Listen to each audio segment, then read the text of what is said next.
비행 착각이라는 글을 읽은 적이 있습니다. 일반적으로 사람을 태우는 그 여객기 조종사는 이렇게 비행기가 안전한 고도에서 일정한 방향으로 가게 되지만 군 전투기 조종사들은 공중에서 이렇게 빙빙 돌며 한참을 날다 보면은 이 비행사가 착각을 할 수 있다는 거죠. 하늘도 파란색이고 바다도 파란색이기 때문에 자기의 감각을 의지하다가는 하늘을 향하여 가야 되는데 자칫 잘못하면 바다 쪽을 향할 수 있고, 속도가 빨리 갈 때는 날아오른 것 같지만 속도를 낮춰 천천히 갈 때는 이게 아래쪽을 향하여 떨어지는 것 같은 느낌이 들 수가 있다고 하는 거예요. 그래서 비행기 조종사에게 있어서 가장 중요한 훈련 중에 하나가 뭐냐면, 어떠한 상황에서도 감각을 믿지 말고 감정과 느낌대로 하지 말고 뭘 주시라? 계기판을 주시라. 감각을 믿지 말아라. 느낌을 믿지 말아라. 계기판을 주시라. 그런데 우리 주위에 보면은 우리의 신앙인들도 종종 신앙 착각에 빠지는 경우들이 있습니다. 마치 비행기 조종사에게 계기판이 그가 가야 될 길이고 방향인 것처럼 우리 신앙인들에게, 우리 그리스도인들에게, 성도들에게 늘 우리의 삶의 지침이 되고 우리의 삶의 방향을 가르쳐 주는 것은 우리의 감정이 아닙니다. 우리의 감각도 아닙니다. 살아계신 하나님의 말씀인 줄로 믿습니다. 그래서 오늘도 우리는 하나님의 말씀 앞에 선 것입니다. 오늘도 여러분이 하나님 말씀 앞에서 하나님 말씀 앞에 바르게 반응하는 시간이 되기를 주의 이름으로 간절히 축복합니다. 제 친한 친구 목사님과 지난주에 얘기하다가 설교에 대한 이야기를 나누면서 무슨 설교에 다음 주가 설교가 뭐야 해서 이제 그런 얘기를 하다가 자기는 이번 주에 이런 말씀을 은혜를 받아서 이런 설교를 한다 그러더라고요. 그래서 저는 부활에 대한 설교야. 에? 깜짝 놀라면서 부활? 이 코로나 사태 이런 시국에 웬 부활이야? 그래서 나는 그냥 강해하기 때문에 늘 본문이 정해져 있어. 그러면서 잠깐 이야기를 했던 경험이 있습니다. 여러분, 제가 이 코로나 시대에도 저는 우리 그리스도인들이 바라봐야 되고 우리 그리스도인들이 붙들어야 될 것이 환경도 아니고 내 느낌도 감정도 아니고 하나님의 말씀이라고 믿습니다. 저 오늘도 이 본문이 우리에게, 우리 교회에게, 여러 성도들에게 주시는 하나님의 음성이 되기를 원합니다. 예수님 당시 바리새인들, 헤롯 당원들, 그리고 종교계 지도자들이라 얘기하는 대제사장들, 그리고 오늘 본문에 등장하는 이 사두개인들이 신앙 착각에 빠져 있었습니다. 그들은 누구보다도 스스로 하나님을 잘 섬긴다고 스스로 믿으면서 자부심을 가지고 긍지를 가지고 잘 섬긴다고 자부했지만 오히려 하나님께서 하나님의 말씀의 근거에 구약 성경, 그들이 믿는 구약 성경에서 약속하신 하나님의 아들 메시아를 보냈음에도 불구하고 그들이 하나님의 말씀에 근거한 예수 그리스도를 배척합니다. 메시아를 배척합니다. 메시아를 공격합니다. 메시아를 무너뜨리기에 올무에 넣습니다. 그래서 지난주에 그들이 예수님을 넘어뜨리기 위해서, 올무에 가두기 위해서 아주 교묘한 질문을 했죠. 가이사게세를 바쳐야 됩니까? 말아야 됩니까? 예수님께서 기가 막힌 지혜로운 말씀으로 대나무 하나를 가져와라. 이 형상이 누구의 것이냐? 가이사의 형상입니다. 가이사의 형상이 있는 것은 가이사에게 드려라. 그러나 하나님의 형상이 있는 것은 누구에게 드려라? 하나님께 드려라. 하나님의 것은 하나님께 드려야 된다. 보기 좋게 예수님께서 그들을 물리치셨다는 소리를 듣고 오늘 또다시 예수님을 공격하게 오늘 예수님을 공격하기 위해 등장하는 사람들이 있습니다. 그들이 누구예요? 바로 사두개인들이에요. 우리가 바리새인들은 많이 들었지만 사두개인들은 잘 듣지 못했어요. 사두개인들이 누구냐면요, 이제 사두개인들이 누구냐에 대한 정확한 성경적 지식, 그리고 성경에서 밝히고 있는 자료들이 많지 않아요. 근데 왜 사두개인이라고 했을까를 연구하는 이 학자들이 추측하는 것 중에 하나가 구약시대 다윗시대 사독제사장 아시죠? 사독제사장. 아마 그들의 후예들이었을 것이다. 그래서 제사장 가문에서 귀족으로, 정치적인 귀족들이 된 사람들이 어쩌면 이 사두개인들일 것이다 추측할 뿐입니다. 그래서 그들은 종교적입니다. 그러면서 정치적 집단이에요. 그래서 그들은 늘 권력에 아부하면서, 특별히 로마와 적당히 타협하면서 각종 이권들을 챙기면서 부를 누리고 당시에 기득권을 누리고 있는 귀족 집단들이었어요. 그러다 보니까 그들의 신앙은 바리새인들과 비슷한 것 같지만 매우 현실적이고 현세적이었어요. 왜냐하면 지금 현재 누리고 있는 것들이 너무 많기 때문에. 그래서 사도행전 23장 8절 말씀에 보면은 이렇게 그들의 특징을 기록하고 있습니다. 같이 읽습니다. 이는 사두개인은 뭐가 없고 부활도 없고 뭐도 없고 천사도 없고 뭐도 없고 영도 없다 하고, 바리새인들은 다 했더라. 그러니까 바리새인들은 이 모든 영적인 세계를 믿고 있는 반면에 사두개인들은 부활도 없고 천사도 없고 영도 없으니까 뭐예요? 영적 세계를 인정하지 않는 거예요. 오직 이 세상 현실적인 사람들이다 생각하면 될 것 같아요. 그래서 그들은 죽음 이후의 세계, 죽음 이후에 일어날 일들에 대해서 별로 관심이 없습니다. 당장의 눈앞에 있는 현실들을 중요하게 여기는 사람들. 어쩌면 이 사두개인들이 오늘날 신앙생활 하면서도 하나님의 나라의 소망을 두고 영적인 관심보다는 세상적인 것에 관심이 많은 현대 그리스도인들을 상징해 주는, 어쩌면 이 시대의 사두개인들이 오늘날 많은 그리스도인일 수도 있다고 하는 거예요.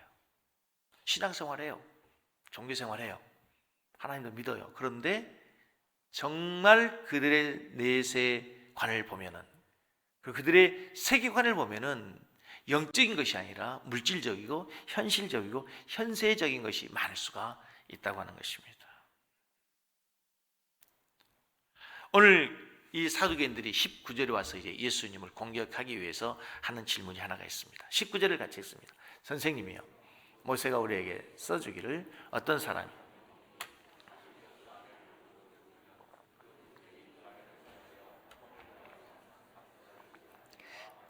오늘 이 본문은 신명기 모세오경 신명기 25장 5절에 나오는 말씀이, 그 율법에 의하면 형이 장가 들었는데 일찍 죽었어요. 그러면 그 형수 되는 그 아내는 어떻게 해야 되는가 하면, 그 아래에 동생이 형수를 데리고 살아야만 하고, 그리고 계속해서 이제 이 부인을 형수들을 동생들이 7 되는 동생들까지 다 죽어서 이제 마지막 동생까지 이 여인이 살게 되었다면 마지막 부활 때에 누구의 아내가 됩니까? 그러니까 참 고약한 질문을 한 거죠. 교묘한 질문을 한 거예요. 그런데 이제 이 말씀을 좀 살펴보기 전에, 이 말씀 본문을 보기 전에 구약시대에 하나님께서 이 제도를 주신 이유가 뭔가를 생각해 볼 필요가 있어요. 구약시대에 하나님께서 이 율법을 주신 이유는 아주 크게 2가지가 있어요. 예수님께서, 구약성경에서 하나님께서 굉장히 돌봄의 대상으로 긍휼과 자비를 베풀어야 될 3 종류의 사람이 있어요.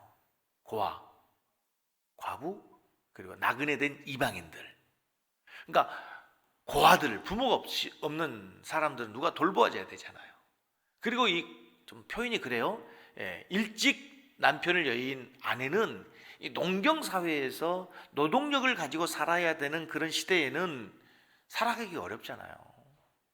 아들이라도 장성이 있으면 모르는데 일찍 남편이 죽게 되면, 자식도 없이 죽게 되면 이 여인들 누가 돌볼 수 있겠어요? 그래서 굉장히 가난한 자들을 돌보기 위한 하나님의 배려 율법이 바로 본문의 말씀이에요. 그러나 더 중요한 의미가 있어요. 그 이유는 뭐냐면 장자권의 계승 때문에 그래요. 형이 아들을 낳지 못했을 때 가문을 이을 사람이 없어지면 문제가 생기잖아요. 그런데 성경에서 굉장히 장자권을 영적인 축복으로 굉장히 중요하게 여기잖아요. 우리가 생각하는 것보다 훨씬. 옛날에 우리나라 몇 년 전만 해도 우리나라도 장자들에게, 장남들에게 재산들을 훨씬 더 많이 물려주고, 우리 할아버지 세대만 해도 저희 아버지도 장남이었기 때문에 할아버지에게 훨씬 더 작은 아버지보다 많은 유산을 받았어요. 그게 당연한 것이었어요. 그렇죠? 근데 이스라엘 사회에는 그것이 더 중요한 게 뭐냐면, 이 장자권을 통해서 하나님께서 하나님의 언약과 하나님의 축복을 이어가고 있다고 하는 것이 성경에 굉장히 중요한 사상 중에 하나란 말이에요. 그런데 더 중요한 의미가 있어요. 뭐냐면 이스라엘 백성들은 철저한 12지파로 구성이 되어 있잖아요. 이 지파를 보존해야 되는데, 예를 들어서 A라고 하는 지파의 남편이 죽었어요. 그럼 이 아내가 B라고 하는 지파의 남자와 결혼을 하게 되면 뭐가 문제가 되는 거예요? 지파가 보존이 되지 않는 거예요. 그리고 하나님께서 이 지파를 보존해야 되는 중요한 이유 중에 하나는 뭐입니까? 유다 지파를 통해서, 그렇죠? 창세기 49장에 보면 야곱이 그의 아들들을 축복하면서 이제 이 유다 지파에서 홀이 떠나지 않을 것이다. 그래서 다윗이 유다 지파에서 나오고, 이 유다 지파의 다윗의 후손은 누가 와야 돼요? 메시아가 오셔야만 되는 이 언약과 율법을 성취하기 위한 대단히 중요한 의미를 갖고 이 율법을 하나님 주시게 된 거란 말이에요. 그런데 이 사두개인들이 아주 교묘한 질문을 한 거죠. 한 아들이 아버지에게 물었어요. 아빠, 돼지는 왜 키워요? 잡아먹기 위해서 키우지. 아빠, 닭은 왜 키워요? 그냥 잡아먹기 키우지. 아빠, 그럼 나는 왜 키워요? 착각한 거죠. 그 질문의 의미를 다시 한번 생각해 보면요, 아버지는 사랑하기 위해 키우는 거지. 설마 아들을, 그렇죠? 근데 지금 이 사두개인들은 예수님에게 교묘한 질문을 가지고 예수님을 공격하기 위해서이지만, 그들은 사실은 뭘 믿지 않는다는 거예요. 지금 부활을 믿지 않는다는 거예요. 그런 제도가 있다면 어떻게 부활을 할 수 있겠느냐? 복잡해지지 않느냐? 부활이 없다고 하는 것이죠, 여러분. 우리가 살고 있는 시대는 참으로 풍족한 시대입니다. 역사상 유례를 찾아볼 수 없는 풍요를 누리고 있는, 우리나라 국민 소득이 3만 달러를 넘었습니다. 세계 경제 대국 11위의 경제 대국입니다. 이 조그만 나라, 인구 5천만밖에 되지 않는 나라가 세계 무역으로 보면 경제 11위예요. 교육열은 타의 추종을 불허한 세계 1위입니다. 평균 연령이 81세나 되어서 미국을 뛰어넘었습니다. 연휴가 되면요, 보도에 의하면, 뉴스에 보면 1,000만 명이 민족 대이동을 합니다. 연휴가 되면요, 지금 코로나 사태로 인해서 그렇지요, 공항이 외국으로 여행을 가기 위한 사람들로 팔 디딜 틈이 없는 나라입니다. 주말마다 공기 좋고 물 좋은 곳을 찾아 여기저기를 찾아다니면서 여가를 즐기는 사람의 수는 코로나가 닥쳐와도 사그러들지를 않습니다. 먹는 것도 얼마나 잘 먹는지 모릅니다. 모든 여성들의 기도의 제목, 모든 여성들의 새해의 바람 뭐예요? 다이어트입니다. 다이어트를 해야 되겠다고 생각하는 이유, 다이어트를 해야만 하는 이유가 뭐예요? 그만큼 잘 먹고 잘 산다는 거예요, 여러분. 그런데 불행하다는 사람이 많습니다. 행복하다, 하나님께 감사하며 자기 자신의 삶을 축복하면서 만족하는 사람들이 많지 않다는 거예요. 그래도 우리 그리스도인들은 하나님의 말씀을 통해서 너는 행복자로다 설교도 듣고 하나님께 감사하니까 감사하기도 하지만, 여러분 이미 자살률이 세계 1위입니다. 이해가 되지 않는 거예요. 정확한 통계는 아니지만요, 우리나라 우울증을 앓고 있는 사람이 400만이 넘는다고 합니다. 여러분 한번 생각해 볼 필요가 있지 않습니까? 여러분 이렇게 풍요로운 세상을 살고 있는데 물질적으로, 문화적으로, 교육적으로 풍요로워지는 왜 행복지수는 여전히 불행하다고 느끼게 될까요? 그게 우리 인생에 대한 중요한 질문이 있는 거예요. 인간은 땅에 나오는 것으로만, 이 땅의 것으로만으로는 결코 만족할 수 없는 존재라는 거예요. 중국의 조폭 두목이자 7조 원의 재산으로 전 세계 부장 랭킹 150위 정도 됐던 스촨성의 한룽그룹 류한 회장이라는 분이 계셨습니다. 이 사람이 2014년 자신의 경쟁자 8명을 살해하는 등 그래서 11가지의 죄목으로 49세의 나이에 4명의 조직원들과 함께 사형을 당했습니다. 집행관이 사형을 집행하기 위해서 그의 어깨를 잡자 그가 갑자기 펑펑 울면서 이런 말을 남겼다고 합니다. 다시 한번 인생을 살 수 있다면, 내가 다시 한번 인생을 살 수 있다면 노점이나 작은 가게를 차리고 가족을 돌보면서 살고 싶다. 내 야망과 인생 모든 것이 잠깐인 것을 그리 모질게 살지 않아도 되는 것을, 바람의 말에 귀를 기울이며 물처럼 그냥 흐르며 살아도 되는 것을, 악쓰고 소리 지르며 악착같이 살지 않아도 되는 것을 말 한마디 참고 물 한 모금 건네주며 잘난 것만 재지 말고 못난 것도 보듬으면서 거울 속에 자신을 바라보듯이 서로 불쌍히 여기며 원망하지 말고 용서하며 살 걸 그랬어. 내가 늘 우리 성도들에게 설교한 내용이에요. 이게. 그러면서 이렇게 얘기했어요. 세월의 흐름 속에서 모든 게 잠깐인 삶을 살아간다는 것을 왜 나만 모르고 살았을까? 무엇을 얼마나 더 부귀 영화를 누리겠다고 아둥바둥 살아왔는지 몰라. 다시 한번 인생을 살 수 있다면. 그분이 남긴 말이에요. 전도서 3장 1절의 성경에 이런 중요한 인생의 진리의 메시지를 줍니다. 같이 읽습니다. 하나님이 모든 것을 지으시되 때를 따라 아름답게 하셨고 또 사람들에게는 영혼을 사모하는 마음을 주셨느니라. 그러나 하나님이 하시는 일에 시종을 사람으로 칭량할 수 없게. 여기 중요한, 사람들에게 하나님이 뭘 사모해? 영혼을 사모하는 마음을 주셨어요. 거기에 인생의 중요한 진리가 있어요. 잘 여러분의 영혼에 새겨야 될 말씀이에요. 스촨성의 류한 회장도 이 진리를 몰랐어요. 그래서 그냥 수많은 사람들을 살해하면서도 자기의 욕심과 야망을 이루고자 했으나 마지막 가면서 후회하는 거예요. 내가 왜 그리 아둥바둥 살았을까?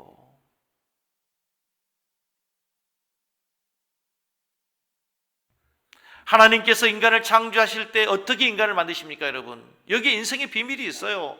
너무나 잘 알고 있는 말씀, 우리의 육신을 흙으로 빚으시고 인생이 된 게 아니에요. 끝난 게 아니란 말이에요.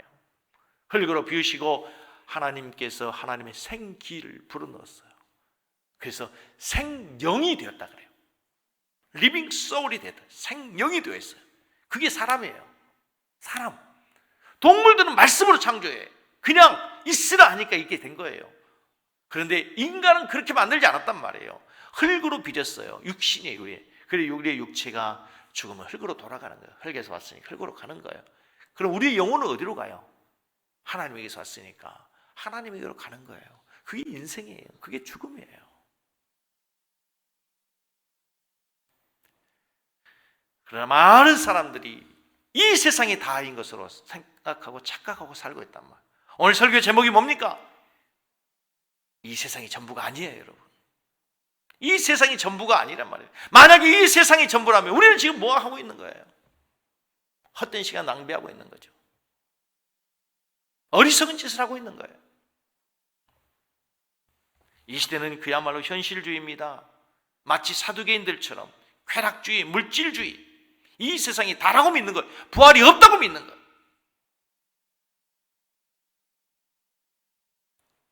이 사두개인들은 율법을 믿어요. 하나님을 믿어요. 그런데 부활이 없다는 거예요. 왜 사두개인들처럼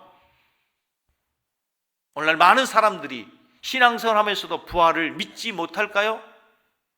오늘 24절에 그 이유를 찾을 수 있습니다. 24절에 이렇게 말씀합니다. 예수께서 이르시되 너희가 성경도 하나님의 능력도 알지 못했다.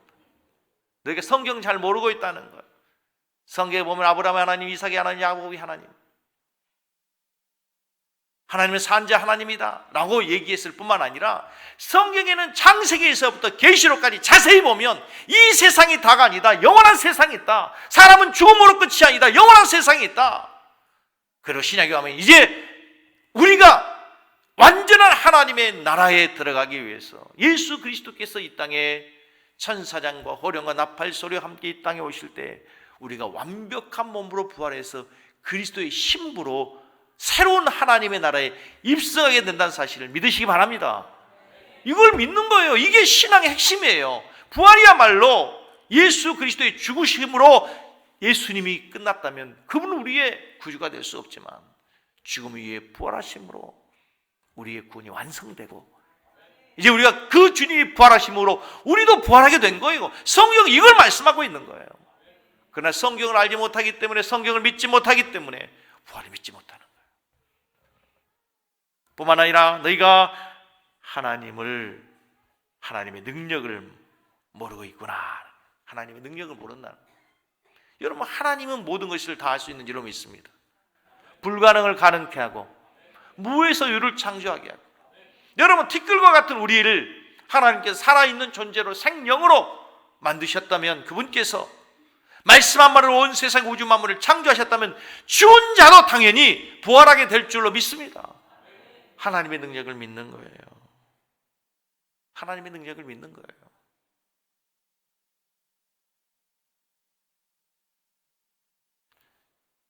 전 여러분들이 하나님을 더 잘 알고 더 하나님을 많이 경험하고 그래서 하나님을 더 사랑하고 하나님과 더 가까이 하는 신앙이 되기를 주의 이름으로 축복합니다. 아멘.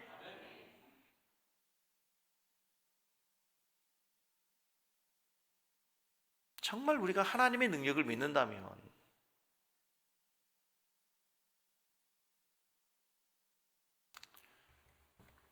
저는 어제 1층 좋은 아침 베이커리 카페를 오픈하는 예배를 드리면서 이사야서 43장 18절에 있는 말씀 참 너무 은혜가 됐어요. 저에게는 하나님께서 이스라엘 백성들에게 아무것도 없는 포로 생활하고 있는 이스라엘 백성들에게 말씀하시는 거예요. 하나님께서 광야의 길을 내게 하시고 사막에서 샘이 돋게 하실 것이다. 정말 저는 그 말씀이 다른 그 어느 때보다도 은혜가 되더라고요. 진짜 한 번도 가보지 않는, 누구도 가보지 않는 그 길이 없는데 모든 사람이 알지 못하고 있는 그 길을 광야와 같은 것이었어요. 사막과 같은 것이었어요. 공무원도 모르고 아무도 모르고. 여러분, 이 베이커리 카페를 하나님께서 저는 선교의 도구로 크게 사용할 줄로 믿습니다. 이거 하나 허락을 받기 위해서요, 화성시청이 움직여지고요, 국토교통부가 움직여지고요, 지난주 토요일 날 우리가 오픈 예배 하려다가 한 주 미뤄졌잖아요. 그래서 그거를 받기 위해서 식품의약처에 질문을 다시 한 거예요. 우리가 이렇게 허가를 받았는데 베이커리 카페 제과 좀 할 수 있는지 답을 주시오 했더니 팔 수 있을 뿐만 아니라 제조도 가능하고 모든 것이 다 가능한 줄 아래요. 이렇게. 그걸 봤는데요, 너무 감사하더라고요. 너무 감사해요. 네. 그래서 아마 오늘 오후에 있다가 어느 교회에서 한번 탐방 올 거예요. 자기 교회도 그게 종교부지 채워졌는데 그거 해보겠다고. 얼마나 감사한 일입니까? 이 간증이 저에서만 있는 게 아니고요, 여러분들의 삶 속에서 여러분의 간증이 되기를 축복해요. 네? 우리 교회 간증이 아니라 여러분의 삶에서 날마다 세대에서 그런 간증이 나와야 돼요, 여러분. 저는 한 가지 분명히 믿는 건요, 제일 큰 은사는 믿음의 은사예요. 믿음의 은사. 사모가 어제 처음으로 얘기하더라고요. 당신 대단하다. 나 처음 칭찬 들었어요. 얼마나 속으로는, 야, 우리 사모가 나를 이제 칭찬해 주는구나.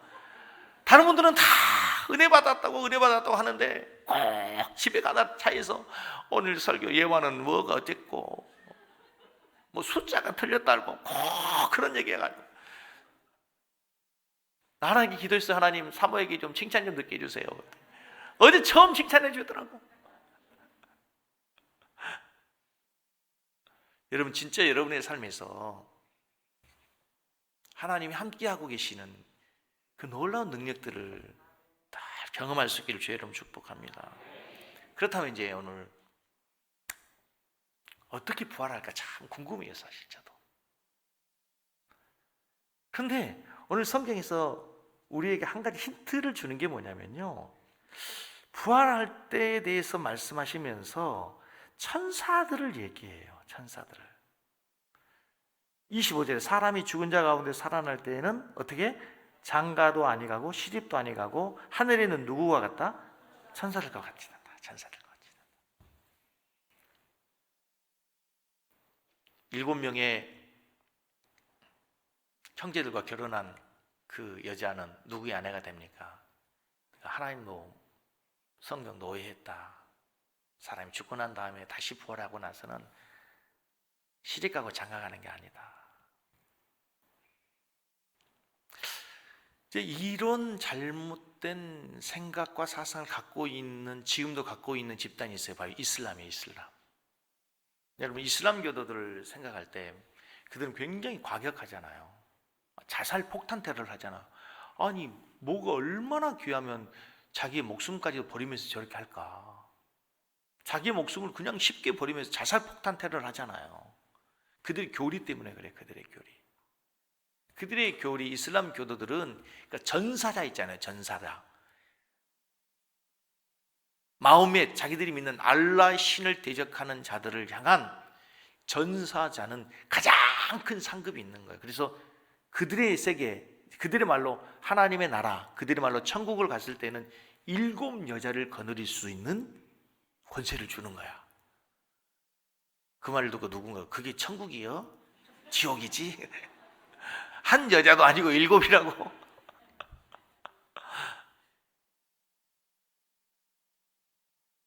근데 천사처럼 된다는 거예요. 우리가 부활하는 모습.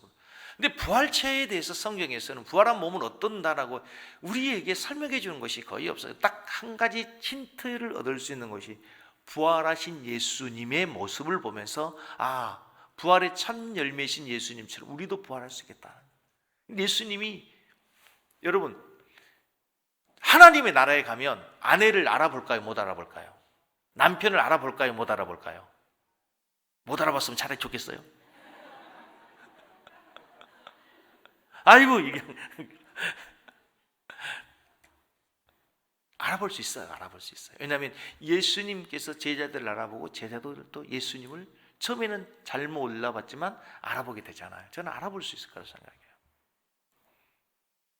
그리고 나사로가 하나님의 나라에 갔을 때 이렇게 인격적인 대화가 가능하고 알아보잖아요. 근데 우리 육체는 희한해요. 예수님께서 부활하신 가운데 제자들을 찾아가는데 요한복음에 문이 개켜 있다 그래요. 그 말은 겹겹이 아주 자물쇠로 꽉 잠겨져 있다는 거야. 개켜 있다 이 말은 완벽하게 잠겨져 있어요. 그런데 예수님께서 그 가운데 예수님 들어오신단 말이죠. 그러니까 육체를 가지고 있지 않으니까 예수님께는 공간을 초월할 수 있는 영적 존재이면서 또 한 가지 신비로운 게 뭐냐면 육체가 없으면서도 예수님께서 제자들이 바다에 가서 고기 잡고 올 때 실패하고 왔을 때 떡과 생선구이를 예수님이 체험하신 거예요. 숯불에다 생선구이 해가지고 예수님께서 제자들과 함께 식사를 하셔요. 그러니까 육체가 없으면서도 아무튼 음식을 먹을 수 있는 그야말로 신비로운 영체가 바로 부활한 몸이라는 거예요. 그래서 어느 분이 그런 질문, 그러면 우리가 이 땅에 살 때 한 손가락에 실주로 해서 잘려진 사람은 어떻게 부활할까요? 그거는 물어볼 필요도 없어. 완벽한 모습으로 부활할 거죠. 여러분 키 작아서 고민하세요? 한번 부활하고 난다면요, 아마 저는 키 작은 것 때문에 열등감은 절대 없을 거라고 생각해요. 눈이 좀 작아서 고민이세요? 그 걱정하지 마세요. 부활하면 완벽하게 될 거예요, 아마. 그러니까 여러분, 오늘 성경에서 우리에게 주시는 가장 중요한 핵심은 뭐냐면요, 부활의 소망을 갖고 사는 여러분 되라는 거예요.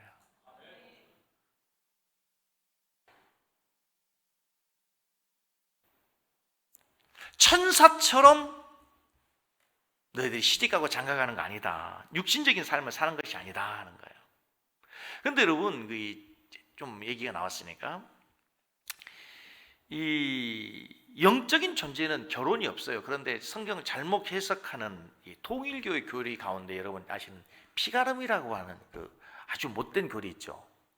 그게 뭐에 나온가 하게 되냐면, 그 천사와 타락, 그러니까 아담과 하와가 타락했다고 하는 게 뭐냐면, 아담과 하와 타락했더니 영적인 타락, 성적인 타락이에요. 그래서 범죄하자마자 갑자기 뭘 가렸어요? 하체를 가렸잖아요. 왜 하체를 가렸겠느냐? 그 성적인 타락이라는 거예요. 누구와? 천사와 함께. 그거는 전혀 성경을 잘못 해석하고 오해하는 정말 인간적인 해석이죠. 창세기 6장에 또 성경을 잘못 해석하는 사람들 보면은 창세기 6장 1절과 2절에 보면 이렇게 나와 있어요. 노아 홍수 이전에 인간이 타락했잖아요. 그래서 하나님의 진노와 심판이 임하게 될 때, 사람이 땅 위에 번성하기 시작할 때 그들에게서 뭐가 났어요? 딸들이 나니, 2절 말씀에 하나님의 아들들이 사람의 딸들의 아름다움을 보고 자기들이 좋아하는 모든 여자를 아내로 삼았다. 그러니까 하나님의 아들들이 사람의 딸들을 마음껏 이렇게 아내로 삼았다는 마음대로. 그러면 이 하나님의 아들들이 누구고 사람의 딸들이 누구냐 얘기할 때, 하나님의 아들들을 천사로 해석하는 잘못된 성경 해석이 있어요. 그리고 사람의 딸들이 이제 인간의 딸들이라는 거예요. 그러면 우리 복음주의 입장에서 저 성경을 어떻게 해석하는 거냐면, 가인의 후손과 아벨의 후손이에요. 간단하게 얘기해서. 지금 제가 계속해서 강조하는 얘기는 뭐냐면, 부활하고 난 다음에는 영적인 존재는 뭐가 없다는 거예요? 시집가고 장가가는 게 없단 말이에요. 그러니까 시집가고 장가가는 그런 결혼의 문제를 뛰어넘어서 이제 우리는 완벽한 영적 존재로, 신비로운 존재로 우리가 새롭게 부활한다는 사실을 믿으시기를 바랍니다. 우리의 모든 부족한 부분들은 다 사라지고 완벽한, 완전한 부활체로 우리가 부활하는 그 소망이 우리에게 있는 거예요. 이런 유머가 있어요. 제목은 구기자의 전설. 요즘 한국 남자들이 다 무기력해져 있다입니다. 그 이유가 딱 한 가지, 약을 잘못 데려 먹었대요. 구기자를 다려 먹어가지고 남자들이 다 구겨진 거야. 그래서 구겨진 남편을 위해서 아내가 하나님께 기도해서, 하나님 어떻게 하면 구겨진 남편을 펼 수 있을까요? 곰곰이 생각하면서 기도하다가 하나님께서 지혜를 주셔서 이걸 먹여라 그래. 피자를 먹여라.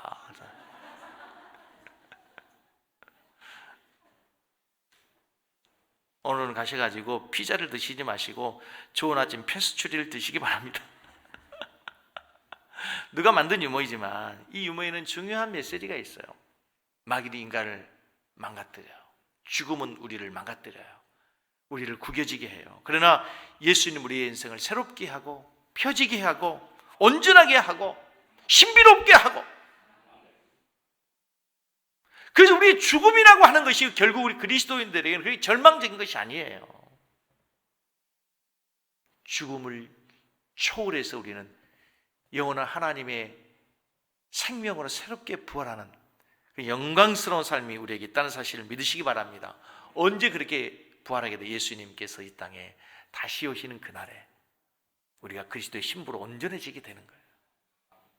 오늘 예배하는 우리 섬기는 교회 성도님들, 어려운 시대를 살고 있습니다. 모두가 다 힘들다고 해요.